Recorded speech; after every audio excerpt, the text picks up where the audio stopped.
Estamos de regreso en Siempre en Casa. Estábamos escuchando la canción de la película. Disparo se llama la película. La película es Reina sin Corona. Reina sin Corona, la película que se va a estrenar dentro de pocos días. Y a quienes escuchaban ya, los que nos están siguiendo a través de la radio, es a Gino Tazara, ¿no? Él es director de la película Reina sin Corona, que se estrena esta semana en la sala de cine de nuestro país, justamente con por una fecha especial, ¿no? El Día de la Mujer, Internacional de la Mujer, y imagino que la película trata sobre ese tema también. Y además que tiene a un tremendo personaje ahí, ¿no? Que es Daniela Romo. Así es. ¿Cómo estás, Muchas gracias. Gino? Buen domingo, buen día, domingo a todos. Buen domingo, Diego. La película se llama Reina sin Corona. La canción que escuchábamos es Disparo de Lucía Covarrubias, ganadora de la Gaviota de Plata, quien pone la musicalización, puso en mi película Utopía, que fue mi primera película, y en esta Reina sin Corona también trabajando de la mano de Lucía Covarrubias y Diego Divoso. Efectivamente, Daniela Romo es una de las actrices que está en la película Reina sin Corona, inspirada en hechos reales, en múltiples casos de violencia hacia la mujer. Y eso es lo que queremos con la película, ¿no? ¿Cuántas historias confluyen en esta película? Es una historia central, Ajá. pero en torno a esta historia central van a ir apareciendo diferentes personajes que, sobre todo los periodistas, vamos a ir identificando estas historias como esta mujer que arrastran en el hotel, de los pelos y el tipo desnudo. Digamos, inspirada en hechos reales que hemos podido Visto, lamentablemente ver en lamentablemente. Y tenemos a un loco de martillo, un monstruo de la bicicleta, el monstruo de Pachacamac, tenemos a la mujer del cilindro, entre otros casos que lamentablemente han marcado la historia periodística y la historia de violencia y manchas de sangre que ha dejado el país. Tú, como por tu profesión también, pues has visto de cerca o has narrado de cerca, ¿no? Sí, tú sabes una cosa, yo veía cuando estaba ejerciendo el periodismo, porque periodista voy a ser siempre, que todo el mundo habla de las víctimas del feminicidio, la persona que fue quemada, asesinada, estrangulada, etcétera, etcétera. Pero detrás de estas víctimas, al resto les llaman víctimas indirectas. Y no son víctimas indirectas, son víctimas directas. A mí me tocó cubrir el caso de Jessica Tejeda, y que asesinaron a tres de sus cuatro hijos, y a ella muerta, el papá prófugo luego preso, y se quedaba un niño huérfano. Y ahí me puse a pensar qué pasaba con estos niños. Y en el Perú tenemos alrededor de 540 niños huérfanos víctimas del feminicidio. Y eso está incluido en la película, es decir... Justamente porcentaje de la taquilla, porque gracias a Dios esta película se ha hecho gracias a la empresa privada. Entonces está cubierta, ha costado 2.865.000 soles.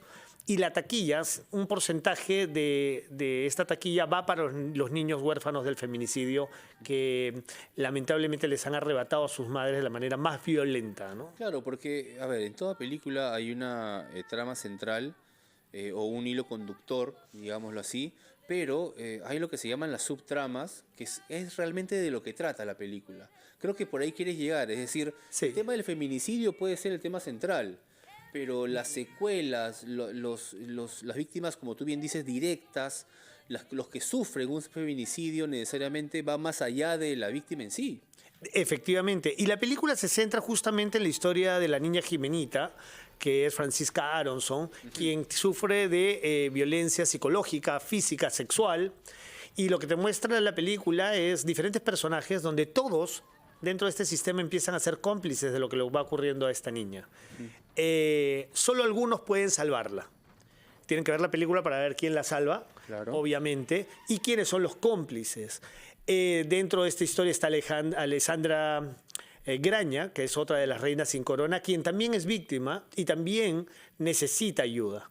Entonces, las reinas sin corona es Alessandra Graña y Francisca Aronson, mamá e hija en la historia, en la ficción, y ellas van a pasar por hechos muy violentos y solamente algunas personas van a poder salvarla. Pero el sistema en sí, todos los personajes son cómplices de lo que viene ocurriendo en esta lacra social. Y Daniela Romo es la abuela despiadada, que que está metida en el tema de trata de niñas, justamente. La abuela de la misma familia. De la misma familia está... Dentro del núcleo dentro está del núcleo, el enemigo. dentro del núcleo está el enemigo y es quien está encargada de la trata de niñas, ¿no? Que es otro lamentable problema social que está viviendo los países en Latinoamérica en Ahora, general. ¿dirías que la temática de Reinas sin Corona es, bueno, por el propio tratamiento del propio tema, es oscura? ¿Y de qué manera o sea, qué se espera el público al momento de ir a verla? ¿Qué puede esperar? Mira, hemos tenido hace unos días la conferencia de prensa y hubo la función de prensa y me he quedado sorprendido y con el pecho inflado que periodistas que nos criticaban con Utopía acaban de mencionar que es junto con Willak Pirka, las dos mejores películas de los últimos 10 años.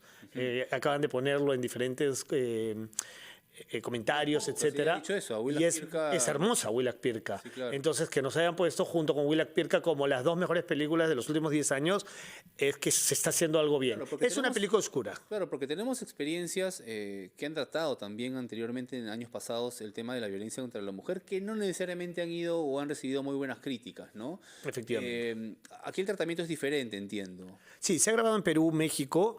Los editores han hecho un trabajo espectacular y el trabajo de color lo ha hecho Juan Manuel Jarbo, que es el único editor colorista que ha ganado premios internacionales en Hispanoamérica.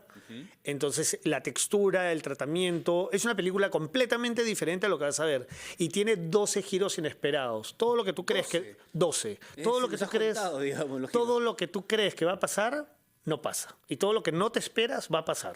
Vamos a hablar de eso, ¿te parece? Te pido que te quedes, Gino.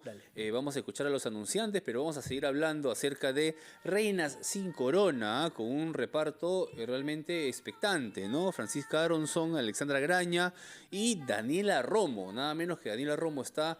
Y vamos a hablar de la fecha de estreno, de funciones Vamos con y todo. todo, después de escuchar a los anunciantes. Gino Tazara, que es Reinas sin Corona, que trata un tema bastante fuerte, que tiene que ver con la violencia contra la mujer, y que tiene como protagonistas a Francisca Aronson, Alexandra Graña, y nada menos que a Daniela Romo, una institución, ¿no? Básicamente en el mundo del arte, del cine.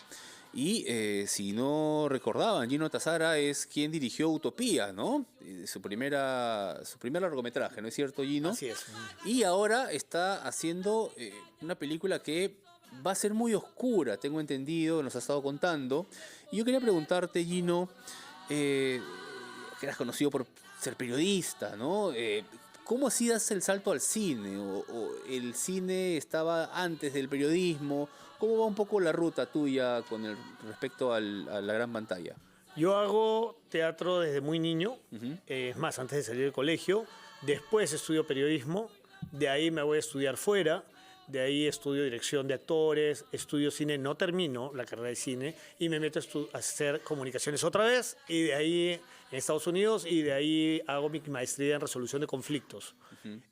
Regreso a Perú para hacer el corto que se llama El café más amargo de mi vida, que tuvo varios premios, que es un poco a lo que a mí me pasó, porque en el 2002 falleció mi hermana luego de un asalto en mi departamento, y a raíz de este corto, un día me mandan a entrevistar a los papás Utopías porque el caso iba a prescribir, porque habían puesto un habeas corpus en Cajamarca, y conozco al señor Delgado Aparicio, y él tenía una colección de salsa muy grande en su biblioteca que tenía en su casa, y tenía libros de cine. Empecé a leer los libros de cine, me dijo, ¿te gusta el cine? Conversamos, le mostré un poco lo que había hecho y me dijo si podía escribir una semblanza de su hija y poco a poco fui conociendo a los papás de Utopía hasta que pronto me dicen, ¿qué te parece si hacemos la película?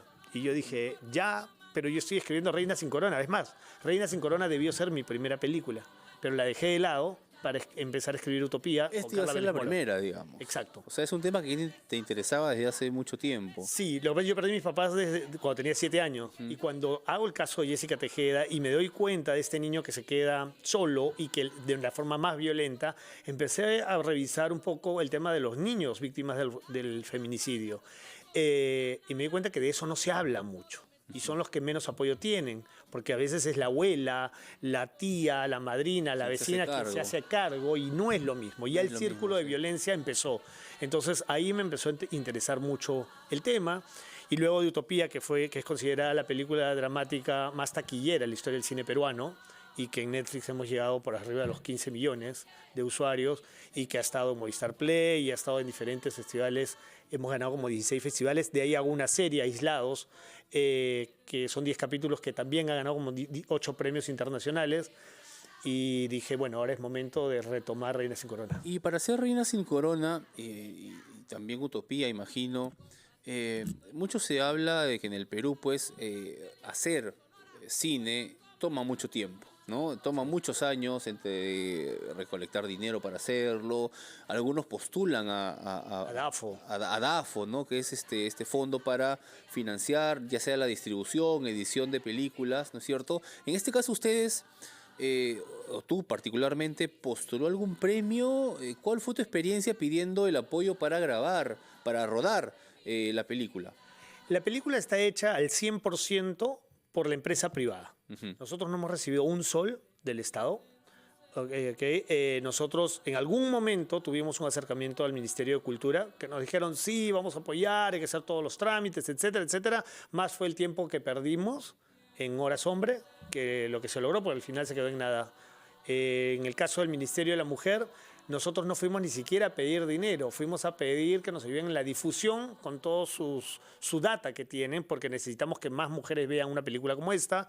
Y me acuerdo que la ex ministra Diana nos trató muy mal y se acercó la jefe de prensa o el fotógrafo, creo, de ella, y nosotros preguntamos qué significa esto y ella dijo, bueno, si quieren prensa conmigo la van a tener. Bastó esa palabra para que Edith Tapia y yo nos ¿Se lo paramos. dijo personalmente? En mi cara, nos paramos y nos fuimos. Entonces, obviamente, felizmente que ya no es ministra de la Mujer porque daba vergüenza en ese puesto, porque si no te interesa una problemática como esta... Estamos hablando de Diana Miloslavich. Sí, de esa señora. Okay. Creo que fue el peor trato que he recibido en toda mi vida, tanto periodística como de cine profesional, por esta señorita que quería tomarse la foto y hacer show con nosotros, ¿no? Y en el caso del Estado, lejos de ayudarnos, nos ha quitado. Porque, por ejemplo, nosotros teníamos una escena que grabar que costaba aproximadamente $13,000 porque teníamos mucha gente, era noche, iluminación, Steadicam, cosas que cuestan mucho poder alquilar para grabar esta escena. Y al presidente se le ocurrió hacer toque de queda. Entonces tuvimos que desarmar todo. Estamos hablando del 5 de abril, ¿no? Exacto. Del año pasado. Del año pasado. Entonces tuvimos que dejar de grabar la escena y tuvimos que reprogramar. Eso a nosotros nos cuesta dinero. Entonces, no solo el Estado no nos da ni nos da apoyo, sino que encima nos hace gastar de más, ¿no? Y esto nos ha pasado a veces, inclusive con una empresa de paneles publicitarios, que no voy a decir el nombre. Claro, pasa con el Estado, pero también con el privado, digamos, ¿no? Sí, por ejemplo... Porque el Estado, a ver, hablamos un momento de Willas Pirja, que ha recibido apoyo del Estado y, digamos, ha sido un éxito, ¿no? Completo. Pero ojo, una película como Willas Pirja debería estar en todos los cines del Perú. Ah, de que debería haber apoyo en el cine completamente. Debería estar, o sea, no puedes tener una película que es un sketch en pantalla grande en 100 salas y una película tan bien hecha, con enfoque, con presencia, con buena fotografía, con mensaje, que la tengan en 3 salas y gracias a la gente, no a nadie más, a la gente es que se estiró a 17 salas más y ahora gracias a Cinestar está en diferentes partes del Perú. Pero a lo que voy es como una película como Willas Pirja, tan bien hecha, con muy buenas críticas, le das tan pocas salas y como una película que es un sketch, la tienes en 100 salas. O sea, no es justo, pero la vida no es justa a veces, ¿no? Y en el caso de nosotros haciendo cine, sí, hay veces que más estorba el que no ayuda y a veces es el gobierno el que te hace gastar de más. Gino, entiendo que van a haber funciones especiales de la película antes de su estreno. Cuéntame un poquito de cómo va a ser la previa al estreno, si va a haber activaciones. Sí, en fin. el día 7 es el avant premier en el Open Plaza de Angamos, donde va a estar Daniela Romo. El día 8 hay funciones especiales por el Día de la Mujer en el Jockey Plaza, en Open Plaza, en Patio Panorama y en San Miguel, Cinemar de San Miguel. Estamos esperando la respuesta todavía de los cines de Cinépolis y Cineplanet, porque todavía no tenemos respuesta de ellos si es que va a haber funciones especiales el día 8. Solamente tenemos VK del Jockey Plaza y el VK de Patio Panorama. Tenemos Cinemar del Open Plaza y Cinemar de San Miguel el día 8, que es el Día de la Mujer. Y el día 9 está en todas las salas de cine a nivel nacional. Así que tienen que ir a verla. Es una película bastante fuerte. Es más, los críticos han dicho que es una de las mejores películas hechas en los últimos 10 años, pero también han dicho que es una película muy violenta. Es más, te cuento una anécdota. ¿Qué críticos? ¿Ya la han visto algunos? Los periodistas que han ido a verlo. Ah, ya, ok. Ya hubo función para influencers, periodistas, ya hubo la función para ellos, ya la vieron. Previas, ok. Sí. Y te cuento una anécdota. Hay una escena que es muy, muy violenta en la película, que es más, en el guión hay una página más que no la llegué a grabar, porque cuando grababa la escena, yo mismo no podía decir corte, porque se me hizo un nudo en la garganta, y tuve que decir, no voy más con esta escena, porque ya es demasiado. Y lo horrible es que, como dice Alessandra Graña y Francisca Aronson, ellas han vivido este mundo durante 2-3 meses. Hay muchas mujeres que lo viven toda su vida, ¿no? Es una pesadilla. Por eso que esto está considerado un thriller psicológico.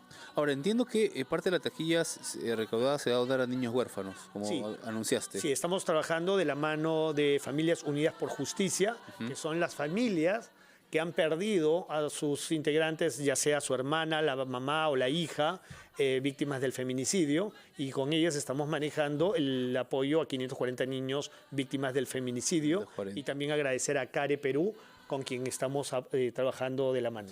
Bien, perfecto. Muchísimas gracias, Gino Tazara, por muchas gracias estar a ti. aquí, por hablar de esta película, que se estrena la próxima semana, esa semana que empieza, ¿no es cierto? Con diversos... Todos tienen que ir al cine. La primera semana es súper importante. Tienen que llevar a toda la familia, a todos los amigos. Te cuento rápidamente una anécdota, porque hemos hecho 7 focus group. Y lo más curioso de esto es que cuando acababa la película, los grupos que han visto la película durante el proceso, terminaban y decían, hay que traer a Sally, hay que traer a Ana, hay que traer a Lourdes, hay que traer a Marlene. Todas conocen una reina sin corona, pero a veces dicen es muy difícil meterse en una relación de pareja. Entonces esto es una buena ventana para que lleves a esa persona que crees que necesita ayuda. Así será. Muchísimas gracias, Gino Tázara, periodista y director de Reinas sin Corona. Es la 1 en punto. Vamos a escuchar y actualizar los titulares, el gran resumen de la hora, y volvemos con más en Siempre en Casa.